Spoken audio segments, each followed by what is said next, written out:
warahmatullahi wabarakatuh. Innal hamdalillah nahmaduhu wa nasta'inu wa nastaghfiruh wa na'udzu billahi min shururi anfusina wa min sayyiati a'malina. May yahdihillahu fala mudilla lahu wa la hadiya lahu. Asyhadu an la ilaha illallah wahdahu la syarika lahu wa asyhadu anna Muhammadan abduhu wa rasuluh. Qala Allah ta'ala fil Qur'anil Karim wa'tasimu bihablillahi jami'an wa la tafarraqu. Wa qala Rasulullah sallallahu alaihi wasallam kullu ummati yadkhulul jannah illa man aba. Qila wa man aba ya Rasulullah? Qala man atani dakhal jannah wa man asani faqad aba. Bapak-bapak, ibu-ibu, hadirin hadirat jamaah masjid subuh Al-Qahar yang insyaallah dirahmati Allah Subhanahu wa taala. Puji syukur Allah Subhanahu wa taala, kita sudah melaksanakan sholat subuh secara berjamaah sebagaimana di dalam hadis Rasulullah SAW, sholatul jamaati afdalu min sholatil fardhi sab'in wa ishrina darajah. Sholat berjamaah lebih utama 27 derajat dibandingkan sholat sendirian 1 derajat. Bahkan fikul ikhwatin, Bapak Ibu, setiap langkah dari rumah datang ke masjid itu tidak sebanding pahalanya dengan sholat di rumah baru berangkat nih. Mudah-mudahan setiap langkah Bapak Ibu datang ke rumah Allah, masjid musholah, Allah angkat 1 derajat, Allah hapuskan 1 dosa, Allah berikan 1 pahala, dan mudah-mudahan ketika kita wafat dalam keadaan husnul khatimah. Amin ya Allah. Salawat serta salam kalau bajukan disampaikan pada junjungan kita Nabi Muhammad sallallahu alaihi wasallam. Alhamdulillah ini ya, masih bulan Rabiul Awal. Kemarin kali ibu-ibu sudah maulidan, sejuk pagi saya, ibu-ibu ya. Jadi Bapak Ibu, perbedaan maulud dengan maulid. Kalau maulid itu isim zaman, artinya waktu kelahiran. Kalau maulid, kalau maulud isim makan, artinya tempat kelahiran. Kalau ditambah dengan Nabi, maulid Nabi berarti waktu kelahiran Nabi. Kalau maulud Nabi berarti tempat kelahiran Nabi. Yang pasti maulid Nabi, waktu kelahiran Nabi. Kalau di Jawa Bapak Ibu, itu biasanya malah dulu kami masih pada di Jawa dulu sering dengarnya bukan maulid atau maulutan, tapi mulutan. Ya, mau sarang-sarang itu mulutan, ya mulutan. Jadi ustadznya ceramah, kiainya ceramah, jamaahnya juga ngobrol karena acaranya mulutan, sama-sama punya mulut. Makanya istilahnya itu cangkeman alias cocotan, ya sama-sama ngobrol. Dulu Bapak Ibu, jadi ngabu kita sirah nabawiyah kita. Ayahnya Rasulullah sallallahu alaihi wasallam Abdullah, wong yang memandang beliau masih bujang seluruhnya tertarik ke nyaman sejuk melihat Abdullah ngabu, karena di dalam diri Abdullah ini ada benih cikal bakal Rasulullah.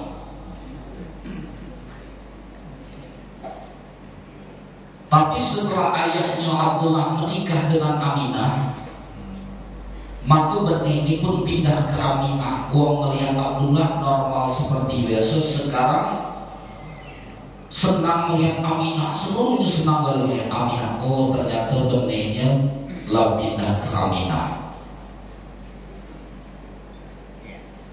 Kemudian 2 bulan di kandungan, wafatlah ayah Rasulullah SAW Abdullah. Dan nasab Rasulullah SAW ini Bapak Ibu, Muhammad bin Abdullah bin Abdul Muthalib Jadi kakek Rasulullah ini Abdul Muthalib, Abdul Muthalib ini banyak. Termasuklah Abdul ayahnya, pamannya Abu Thalib, Abu Jahal, Abu Lahab, itu paman Rasulullah kan? Kalau Abu Jahal bukan ya. Kemudian bin Hashim, banyak yang melihat sampai bin Mikhr, dan terakhir itu di dalam urutan itu bin Adnan yang disepakati ulama. Baru kembali kepada Ismail dan Nabi Ibrahim. Bapak Ibu hadirin hadirat rahimakumullah, jarak antara Rasulullah dengan Nabi Isa alaihissalam itu berkisar 600 tahun. Lama baru turun Rasulullah itu dalam kisah itu antara Nabi Isa ke Rasulullah itu 600 tahun. Berarti berapa itu? Bapak apa itu? 6 abad. Tapi jangan menghukumi seperti ini, karena ada sebagian orang tuh tidak tahu. Kalau bermazhab, karena kami dulu belajar bermazhab, mengatakan tua Nabi itu di dalam surga. Kalau bermazhab Ahlussunnah wal Jamaah, jangan langsung memvonis seluruh wong yang dari keturunan Nabi Isa sampai ke Rasulullah itu wong kafir, bukan. Ada namanya Millat Hanafiyah, umat-umat Nabi yang terdahulu yang ikut syariat Nabi sebelumnya. Bukan berarti seluruhnya yang bapak enggak. Termasuklah pendapat Sunni Ahlussunnah wal Jamaah, wong tua Nabi itu ada di surga bukan di neraka, karena beliau ini Hanafiyah, namanya agama yang ikut Nabi sebelumnya.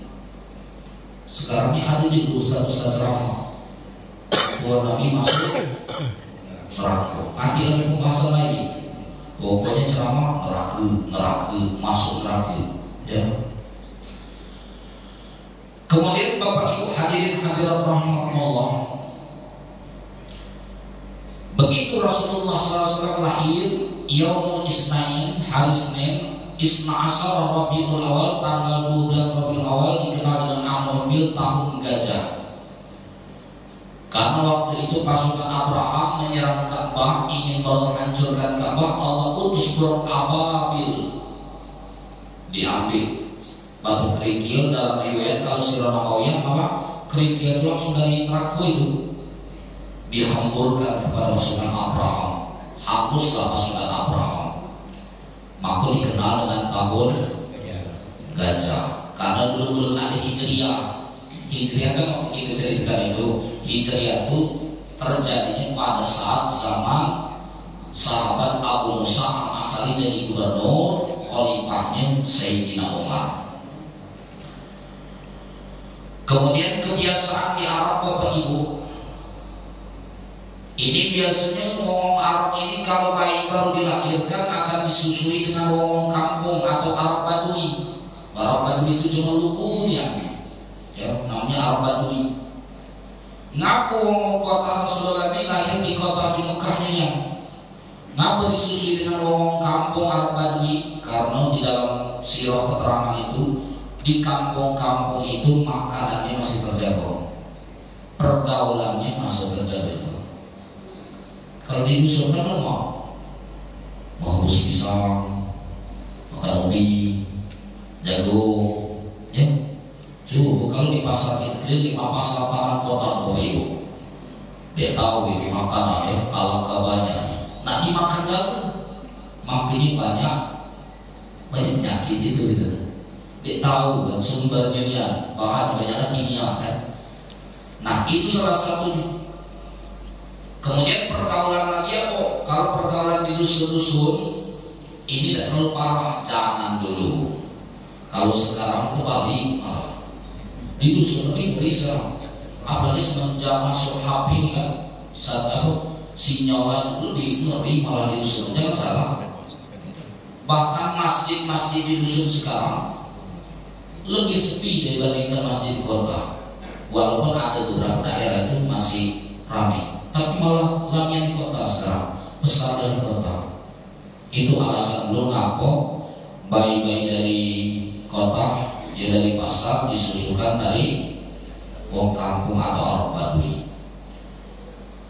Waktu itu Halimah Sa'diyah dengan suaminya datang dari kampung menuju kota Mukarramah, tapi karena kendaraannya itu sudah sangat tua Bapak Ibu, akhirnya ketinggalan dengan onta-onta yang lain sampai kota. Sampai di kota habis bayi-bayi yang Bedui, tinggal bayi Rasulullah. Akhirnya Halimah musyawarah dengan suami, akhirnya ibu-ibu musyawarah dengan laki, karena dia ngomongkan, Kang, masa aku hari ini nak kemana rencana kita hari ini? Biar lemah. Kalau ada musyawarah mereka, ibu-ibu nak sekidang, ya, rupanya lakinya nak sambal tempoyak mungkin nanti tempo dia, karena dia musyawarah. Mama ini Halimah katanya sudah kita ambil saja, tanggung kita jauh-jauh dari dusun sampai kota, walaupun tinggal bayi Muhammad, diambillah Rasulullah. Begitu dibawa, Allah tunjukkan mukjizat. Jadi Bapak Ibu, kalau dari Nabi itu namanya mukjizat. Kalau dari ulama banyak mengingkari namanya karomah. Karomah itu kelebihan-kelebihan yang Allah tunjukkan kepada ulama-ulama karena kesolehan mereka. Ini ke masjid pernah Jumatan itu karomah. Karomah apa itu dia?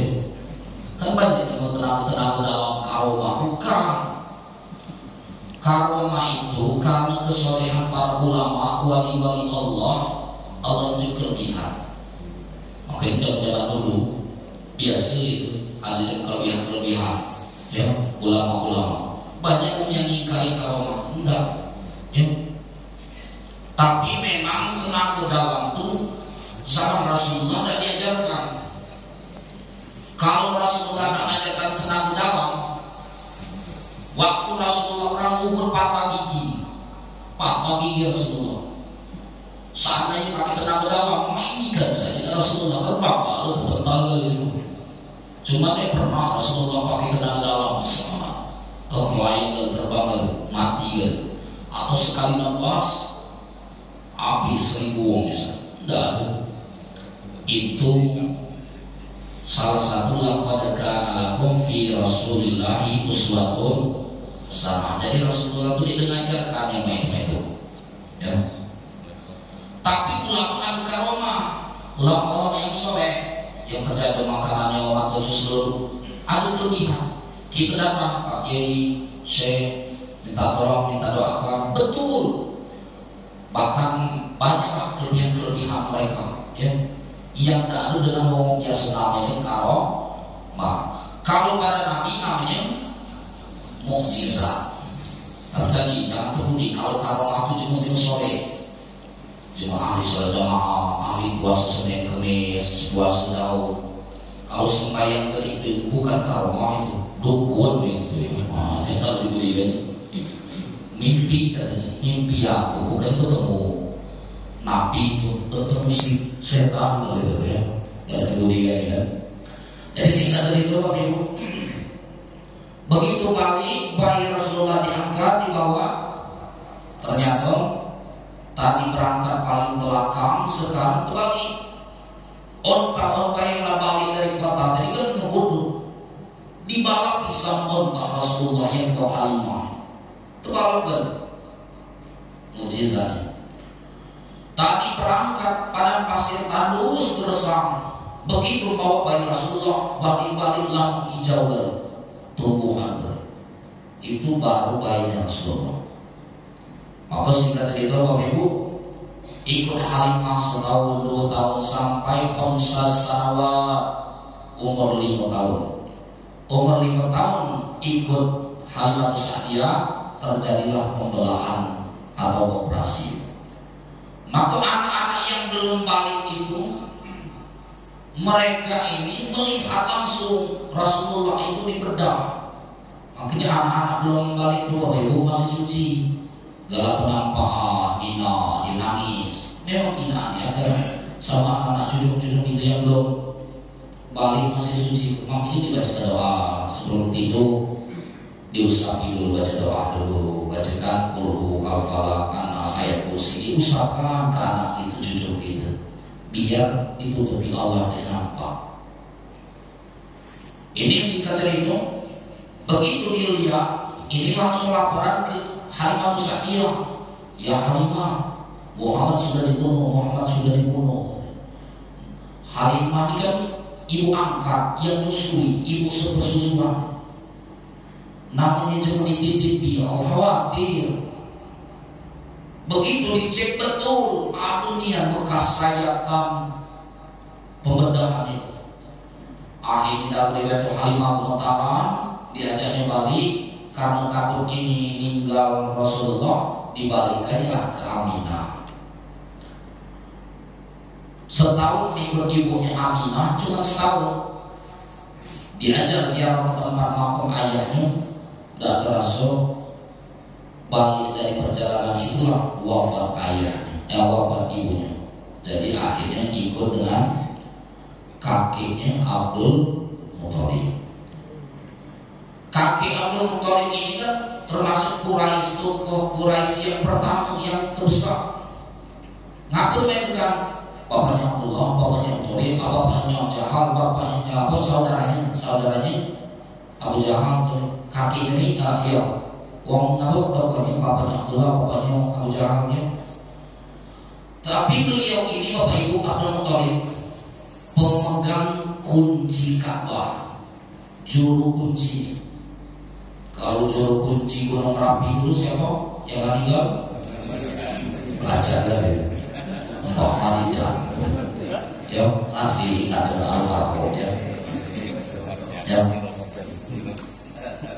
Jadi dulu kami masih ada kenangan yang menyedihkan kejadian meletus Gunung Merapi dulu, masih di Jawa.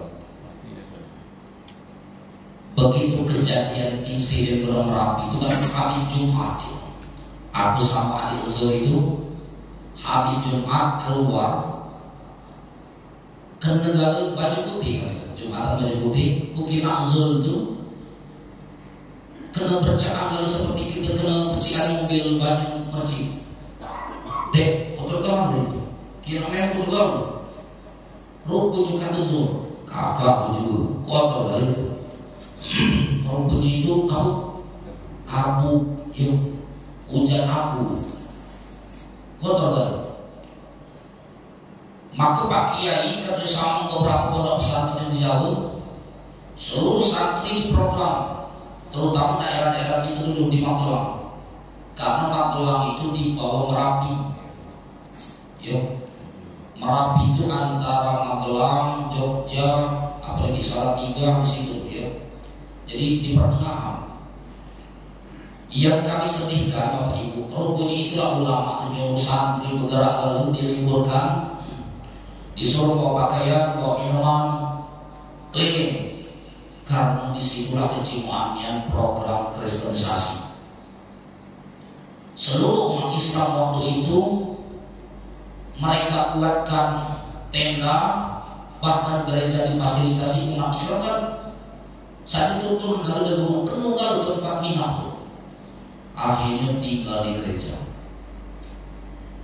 Tapi karena bergerak ulama-ulama dari Magelang, Jawa Tengah, mereka langsung buat dakwah keliling, yang muslim sini, dibuatkan tenda cepat, difasilitasi. Tapi yang non muslim juga tetap bergerak.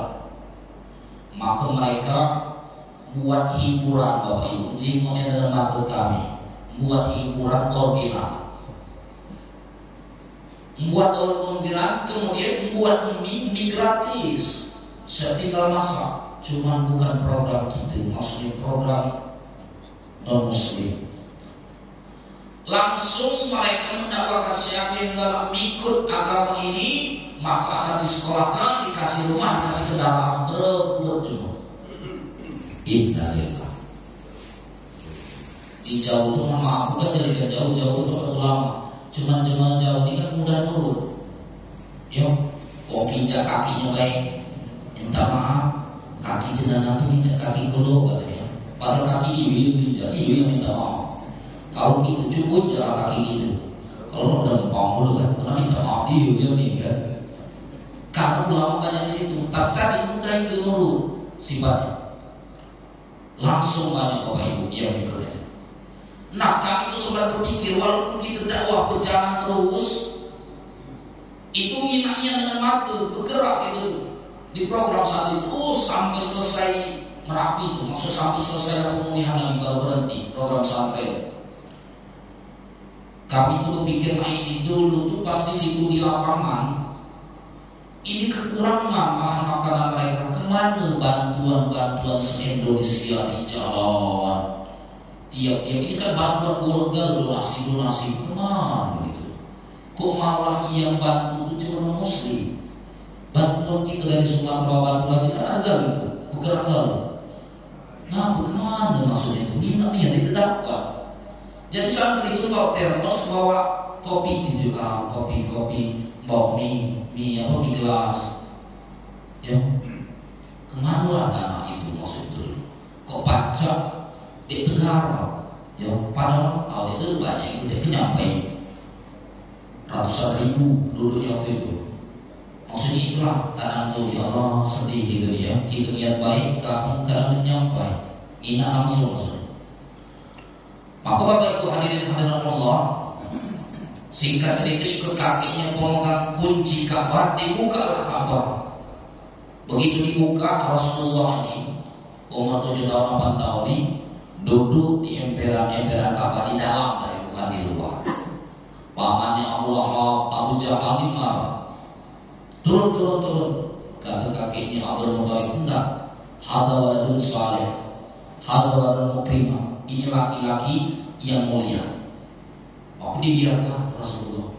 Lah tahu kakeknya itu 8 tahun wafatlah kakeknya. Akhirnya ikut Abu Thalib. Abu Thalib ini kan paman Rasulullah. Paman Rasulullah Abu Thalib ini punya anak namanya Sayyidina Ali. Rasulullah punya anak namanya Fatimah. Putri Rasulullah nikah dengan Sayyidina Ali. Berarti apa statusnya Sayyidina Ali dengan Fatimah? Ponakan. Abdullah itu bapak Rasulullah, Abdul Muthalib itu saudaranya bapak Rasulullah, pamannya Rasulullah. Ya. Abdullah punya anak Muhammad, Abu Thalib punya anak Ali. Sayyidina Ali dengan Rasulullah SAW itu sepupu. Sayyidina Ali nikahi Fatimah Zahra. Ya. Boleh tak? Boleh. Karena bukan ponakan yang dekat. Yang nggak boleh itu ponakan titian, anak saudara itu dia. Ini kan Pak dari paman. Ya. Agak jauh. Ya. Kemudian Bapak Ibu hadirin Allah, paman Rasulullah di Abu Thalib ini sampai wafat dan masuk Islam. Sampai meninggal dan masuk Islam pamannya. Namun di dalam hadis, di dalam Sirah Nabawiyah, cuma siko saja yang menjadi penghalang Abu Thalib ini. Beliau ini malu anak mengucapkan la ilaha illallah Muhammad Rasulullah. Apa kata kafir Quraisy Muhammad telah mengucapkan itu saja. Tapi dukung program Rasulullah. Bahkan apa ini? Garda terdepan lah. Kalau ada apa-apa paman ini yang duluan. Kalau Rasulullah yang diganggu. Tapi beliau ini sampai wafat dan masuk Islam. Di dalam kitab Miskat Masabih, dalam hadis-hadis sahih, paman Rasulullah di setiap Yaumul Isnain, hari Senin, nerakanya ini diringankan siksa nerakanya, pamannya Rasulullah. Ngapa diringankan siksanya? Karena senang dengan lahirnya Rasulullah. Akhirnya setiap hari Senin dapat apa itu? Dispensasi, dapat keringanan. Ya. padahal non muslim. Kita ngomongnya Ahlus Sunnah wal Jamaah, ngomongnya umat Rasulullah, cinta Rasulullah. Tapi kalau dengar maulid Nabi kepanasan. Bid'ah itu. Tidak pernah Rasulullah maulid Nabi, tidak pernah Rasulullah ulang tahun. Bukan ulang tahun. Kita itu isinya, isi. Apa acara maulid? Ibu kemarin apa acaranya? Tausiah, pengajian, doa, boleh. Bukan acara selamat ulang tahun, bukan itu gawean gitu tuh. Maulid Nabi itu. Jadi Bapak Ibu, kalau sahabat, kalau paman Rasulullah Abu Thalib non muslim saja senang dengan kelahiran Rasul dibebaskan dari api neraka setiap hari Senin dan keringanan, apalagi kita sebagai umat Rasulullah mudah-mudahan memang dibebaskan ya. Amin. Jadi jangan lagi mengatakan bid'ah ya. Jadi diakunya bahwa Rasulullah bahaya gitu. Kemudian singkat cerita Bapak Ibu, ikut pamannya diajak membalah. Dalam sirah Nabawiyah ngaku diajak membalah oleh pamannya ini. Rupanya rahasia Allah itu supaya Nabi Muhammad ini tidak bergaul dengan remaja-remaja yang rusak. Ada hikmah. Akhirnya disuruh membalah. Allah langsung nuntut. Dan membalah ini ternyata melatih sifat kesabaran. Bapak Ibu yang punya ayam, punya kambing, punya peliharaan, ya, itu kalau ada hewan itu menjadikan sifat sabar. Ya. Mati gal sabar, maling jema sabar, ya. Gagal sabar, ya. Melatih sabar. Jadi kalau bapak-bapak marah terus ini belikan ayam atau pelihara biasa sabar. Tidak tahu teori saja pergi ke toko pedoman beli buku setelah ini judulnya sabar. Itu teori saja itu. Ya, begitu dapat silakan cucu, ada ahlinya buku langsung tarik kuping misalnya itu juga katanya baca sabar, cucu narik buku langsung ditarik kupingnya, ya Pak. Berarti belum sabar. Kemudian umur 11 tahun menjelang ini Rasulullah baru diajak ijarah. Waktu beliau perjalanan dari Mekah ke Syam, itu ada di dalam kitab, di dalam Sirah Nabawiyah itu Bapak Ibu, namanya pendeta Bahiro. Beliau ini pendeta yang berpegang kepada kitab Injil asli. Sekarang tidak ada lagi Injil asli, tidak ada.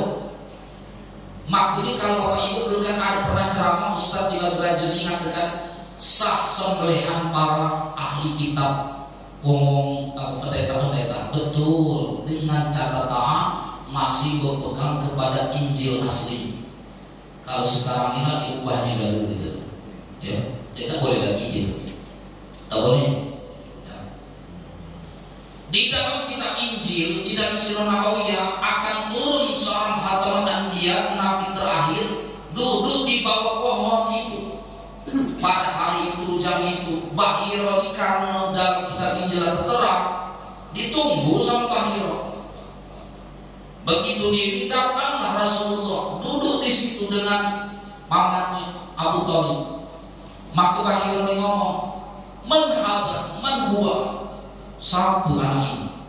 Walad ini siapa? Kata Abu Thalib, pamannya, "Hadzal walad, ini anakku." Padahal kenanya, rupanya di dalam kitab telah tertulis, bukan, ada ciri-cirinya. Maka ngomong Bahiro, bukan. Laisa anta, bukan kamu. Terus baru katakan, ini Muhammad bin Abdullah bin Abdul Muttalib bin Hashim. Terus bin Adnan sampaikan, nah inilah yang di dalam kitab ini. Ini bapaknya, inilah nabi terakhir. Jadi ada di dalam kitab Injil, Bahiro yang ada. Akhirnya kata Bahiro, bapak balik, tak usah pergi-pergi. Karena kalau ketahuan oleh kafir Quraisy langsung dibunuh ini Muhammad nih. Karena masih ujang-ujang tanggung kecil-kecil dia balik. Begitulah awalnya dewasa Rasulullah baru diajak oleh Abu Thalib ini berniaga tijarah muamalah. Jadi Bapak Ibu, al-kasbu sebaik-baik pekerjaan itu pekerjaan yang dihasilkan oleh keringat itu dewe. Jangan biasakan meminta. Tapi Pak Ustaz kalau minta donatur lain itu tutup bangunan. Kalau untuk makan jadilah ya. Kalau untuk bangunan boleh-boleh saja untuk masjid, pesantren biasa semua minta-minta untuk keperluan pribadi ya untuk makan. Maka Rasulullah ini tijarah, jual beli. Jadi Bapak Ibu termasuk pekerjaan yang mulia itu tijarah, jual beli, tapi syarat dalam jual beli. Sayyidina Umar akan keliling pasar bawa rotan, bawa cambuk. Yang belum belajar jual beli tidak boleh masuk pasar, keluar oleh Sayyidina Umar. Karena kalau tidak tahu jual beli, tahu jualan mesti nanti ada penipuan. Itu kalau dibuat peraturan bupati di Okuni mantap gitu ya.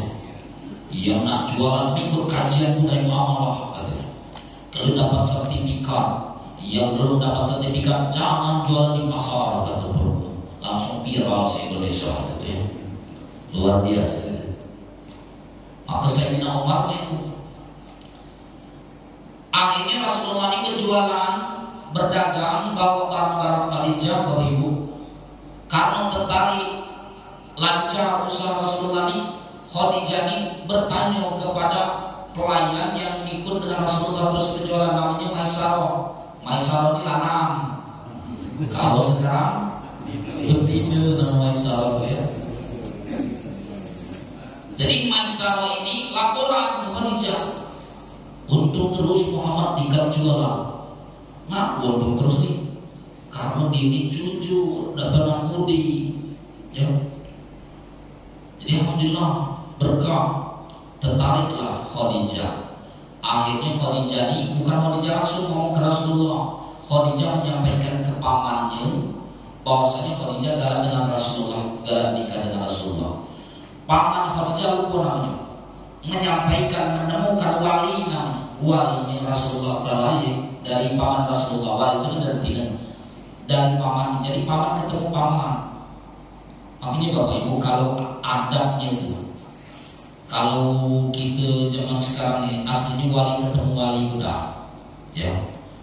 Paling tidak betina tuh ngomong dulu ke bapak kandung atau lanang ini ngomong dulu ke calon mertuanya. Bukan diajak pasar malam keliling ya zaman sekarang. Maka Khadijah radhiyallahu anha karena tertarik dengan Rasulullah SAW dinikahkan. Umur beliau umur 25, Khadijah umur 40 tahun.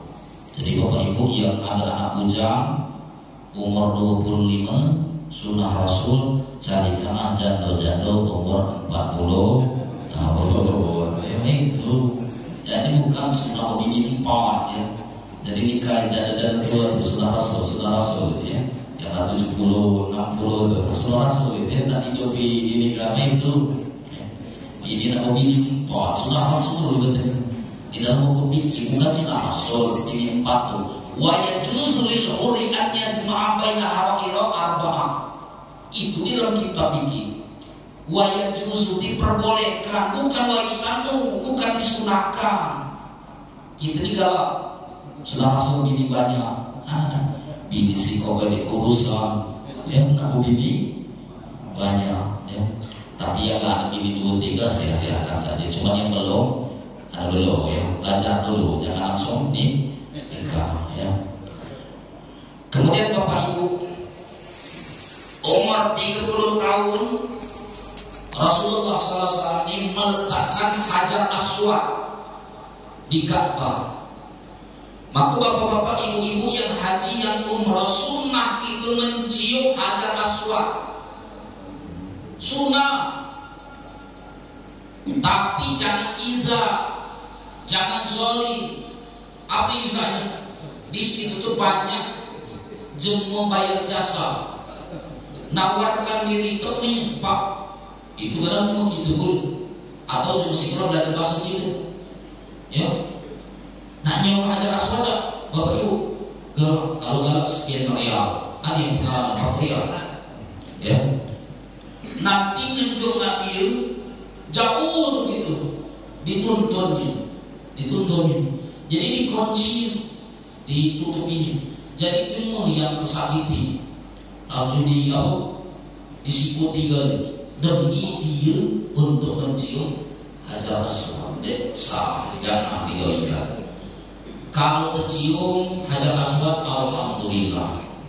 Dan tercium minimal dalam tuntunan kitabnya seperti itu. Tangan kita diarahkan ke hajar aswad, baru kita cium. Jangan bayar jemuin. Atau kita mikir, kalau sepi jam 1 malam, jangan salah tambah kami. Sama pikir juga itu di situ. Ya. Jadi kita kira jam 1 malam sepi, ternyata lebih ramai cuma waktu. Ya. Jadi sunnah umur 30 tahun telah Rasulullah menyatukan umat. Umur 40 tahun baru Rasulullah SAW mendapatkan wahyu, dia akan menjadi Rasul. Jadi Rasulullah itu diangkat umur 40 tahun. Dulu Bapak Ibu, Rasulullah ini termasuk tokoh yang paling disenangi ini kafir Quraisy. Karena waktu itu Rasulullah tidak ada program dakwah. Makanya dikatakan kita ini ada jenis soleh, muslim, soleha, muslihah.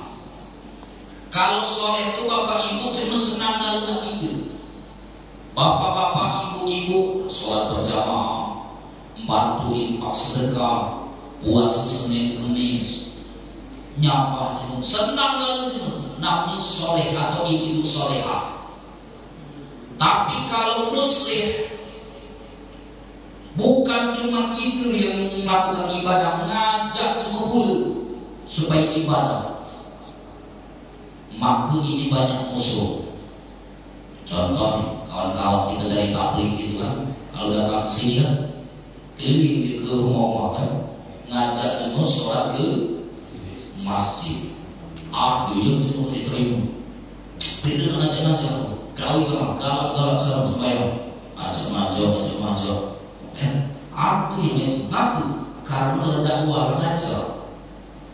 Bapak Ibu kalau dah percaya kaget balik, mulai ngajaklah.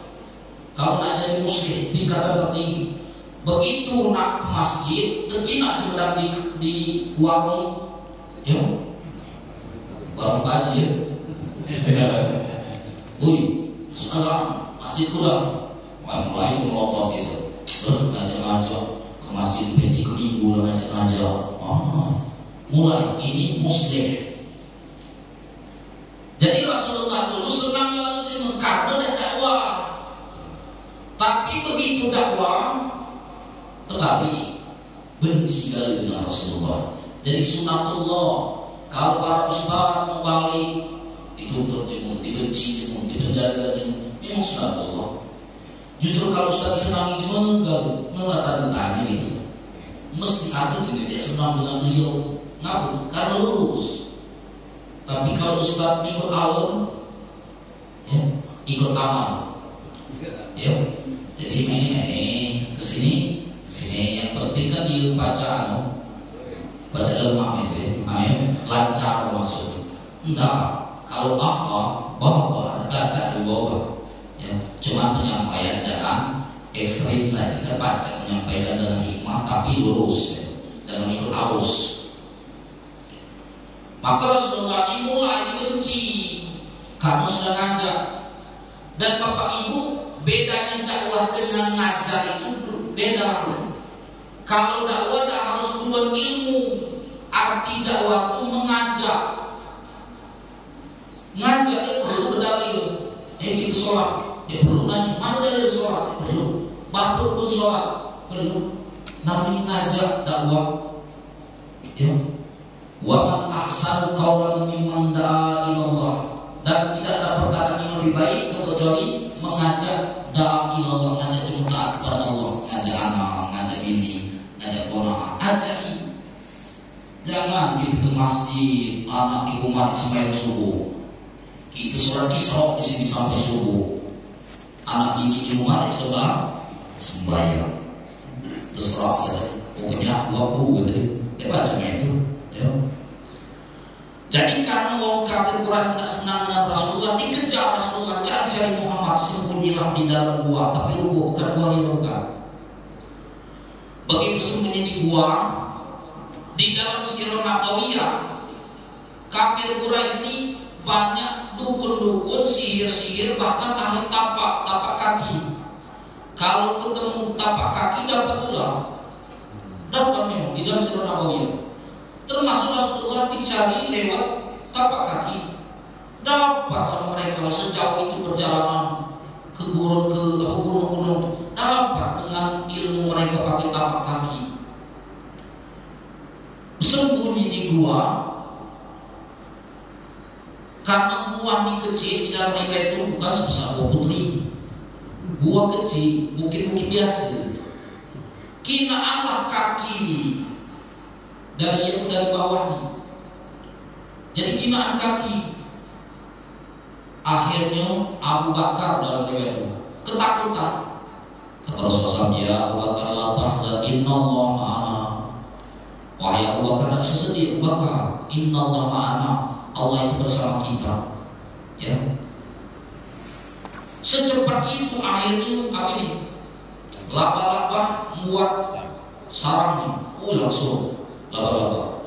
Biar menunjukkan tak ada di dalam. Itu laba-laba. Ya. Terus jari-jari laba-laba di rumah dia bersihkan, ya. Laba-labanya jangan dibunuh itu. Kalau sarang masih tidak dibersihkan, bahkan di dalam kitab Ta'lim wa Ta'lum, jari laba-laba rumah-rumah yang jari laba-laba tidak dibersihkan itu menyebabkan kefakiran. Ada di dalam kitab itu yang enggak jari laba-laba tidak dibersihkan. Lagi ketahuan nih namanya itu pemalas ya. Rumahnya kebaca sarang laba-laba itu membuah gitu ya. Dan laba-laba ini subhanallah rezekinya dijamin Allah. Laba-laba itu cuma modalnya usaha ikhtiar membuat sarang, kemudian baca doa tidur saja. Habis buat sarang tidur. Bismika Allahumma ahya wa bismika amut. Tidur. Bangun-bangun hanya bergaul itu makanan tuh. Yang nyamuk lah yang ini. Bukan baca doa sebelum bangun tidur, bukan alhamdulillahillazi ahyana ba'da ma amatana wa ilaihi nusyur. Tapi doa lain. Allahumma barik lana fima razaqtana wa qina azabannar. Makan doa coba tidur, dia bangun tidur. Itu rezekinya laba. Kalah itu bisa laba-laba ya. Modal doa tidur saya baca makan kalau laba-laba. Kalau gitu ya. Nah 24 jam di masjid dia pegawai, dia datang itu masih pegawai ya. Kemudian singkat cerita Bapak Ibu, burung kelelawar ini juga ikut menutupi Rasulullah bergelantungan. Ini tunjukkan berarti tidak ada orang di dalam. Tapi tapak kaki tidak dapat sama kafir Quraisy ini. Bahkan mereka mulai yakin Rasulullah di dalam itu sebenarnya. Cuma karena Allah tutupi saja kaki saya kelihatan saat itu di dalam Sirah Nabawiyah. Lah tenang di dalam gua.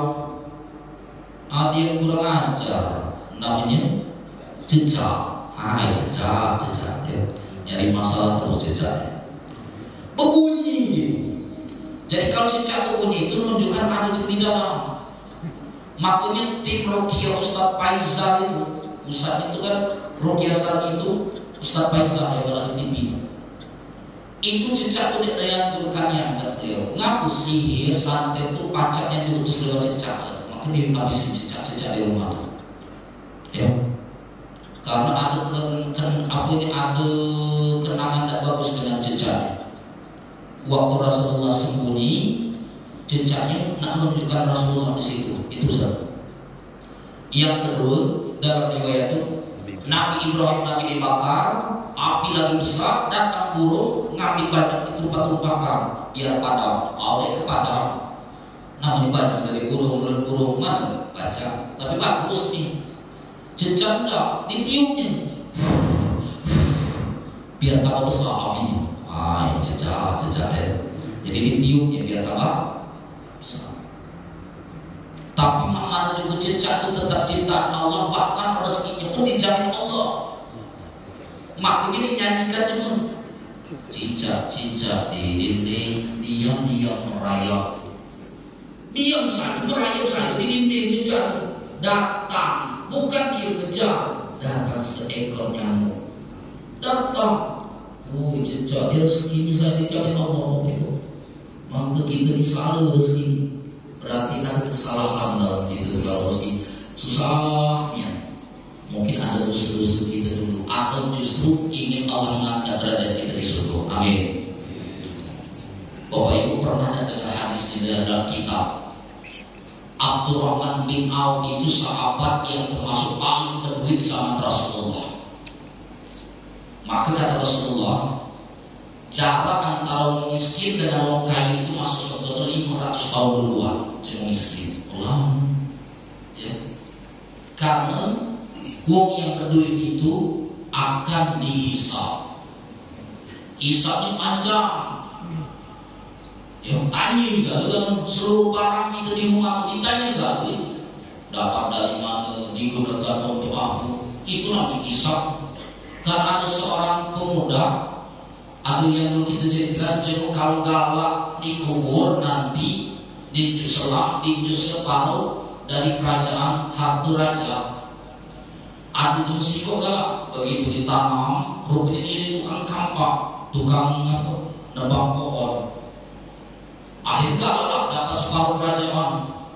Begitu dia masuk kubur, betul datang malaikat munkar nakir, diinterogasi Bapak Ibu. Jadi kamu ini siapa ini? Aku harta kamu aku kampak. Cuman kampak sih kok ditanya jadi berhenti sampai keringat kalau ditahan lagi. Akhirnya dia ngasih kode, ditunjuk ditarik bernama sejenis digali. Sudah itu mana? Galak kamu sudah berhasil. Iya betul tidak malaikat betul. Mana? Aku udah galau lagi harta separuh kerajaan. Selalu kampak sih kok hilang bertanding bawa katanya. Itu cerita gitu. Jadi Bapak Ibu hadirin hadirat rahimahullah, Rasulullah SAW ini begitu beliau mendakwahkan mulai jenuh dan senang. Maka kita ini jangan cuma mikirkan kita dewe, pikirkan juga keluarga kita, tetangga kita, mama sama-sama ibadah. Kalau nak nalakan ustaz, penceramah kita di Al-Qohar, Ustaz Teguh, Ustaz Rasuki, Ustaz Al-Karim, Ustaz Rafiq, ya. Itu dia cukup. Yang dulu inilah Bapak Ibu inilah ribuan di luar itu satu nak ngajari. Maka itu tanggung jawab kita kali. Nak suruh para ustaz nak ceramah terus dia tahu dia ada santrinya, ada ini. Nak nyuruh kiai tambah dia tahu nak nomor acara maulid dan sebagainya. Maka tanggung jawab dakwah tadi diingatkan bukan tanggung jawab para ustaz saja. Seluruh kita tanggung jawab. Kalau dakwah tadi kalau ngajar guru lain. Kalau ngajar harus tahu dalilnya, kitabnya, baca kitabnya mungkin. Kalau dakwah dia perlu, bukan dia perlu maksudnya harus tahu hukumnya lain. Yang penting aja. Mudah-mudahan Bapak Ibu hadirin Allah, keturunan kita, daerah kita ini tambah makmur jamaahnya, tambah kompak, kemudian tambah berkah. Amin ya rabbal alamin. Bisa ikut sunnah Rasulullah SAW. Benar-benar Allah Subhanahu wa taala